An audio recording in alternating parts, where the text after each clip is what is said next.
ஒரு பிஸியான நகரத்தில் ஆமீனா என்ற ஒரு பெண் வாழ்ந்து வந்தாள்.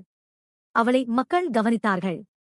அவளுடைய முகத்தினால் அல்ல, அதை அவர்கள் பார்க்க முடியாததால்தான். அவள் தினமும் தனது முகத்தை மூடியபடி வாழ்ந்தாள். சிலர் கிசுகிசுத்தார்கள். ஏன் அவள் மறைக்கிறாள்? சிலர் சிரித்தார்கள். அவள் யார் என்று காட்ட பயப்படுகிறாளா? ஆனால் யாருக்கும் அவளின் உண்மையான கதை தெரியவில்லை. ஆமீனா உலகத்திலிருந்து மறைந்தவள் அல்ல. அவள் பாதுகாத்தது ஒரு அரிய பொருள். அவளுடைய மரியாதை, அடையாளம் மற்றும் நம்பிக்கை. ஒரு நாள் தனது கணவர் மற்றும் சிறிய குழந்தையுடன் ஷாப்பிங் சென்றபோது அருகில் இருந்த சில பெண்கள் சிரித்தார்கள். முகத்தை கூட காட்டாமல் இருப்பது என்ன ஒரு வாழ்க்கை என்று ஒருவர் சொன்னாள். ஆமீனா அதை கேட்டாள். ஒரு கணம் அவளின் மனம் கனந்தது. ஆனால் கோபமாக பதிலளிக்கவில்லை.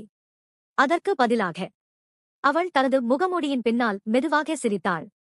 அவளுடைய கணவர் கவனித்து மெதுவாக கேட்டார், அவர்கள் இப்படி பேசும்போது உனக்கு வலிக்கிறதா? ஆமீனா அமைதியாக பதிலளித்தாள், இப்போது இல்லை.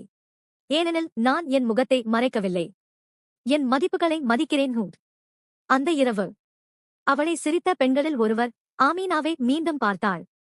இந்த முறை ஒரு வயதான பெண்ணுக்கு உதவி செய்து அவளுடைய பைகளை கொண்டு செல்ல உதவி கொண்டிருந்தாள். அவளில் ஒரு அழகு இருந்தது, வெளிப்புற தோற்றத்தை விட வலிமையான ஒன்று. அந்த பெண் உணர்ந்தாள், அழகு என்பது நாம் பார்க்கிறதல்ல, ஒருவர் பாதுகாக்க தேர்ந்தெடுக்கும் விஷயம்தான். ஒருவரின் தோற்றத்தை விமர்சிப்பதற்கு முன் அவர்களின் நோக்கம் என்ன என்பதை நினைவில் கொள்ளுங்கள். சிலர் தங்கள் முகத்தை மறைக்கிறார்கள். அவர்கள் இதயம் மிக பிரகாசமாக இருப்பதால்தான். அவள் மறைந்ததற்காக அல்ல, அல்லாஹ் ஒருவரால் மட்டுமே காணப்படுவதற்காக மூடினாள். அது இந்த உலகம் புரிந்து கொள்ள முடியாத ஒரு அழகு.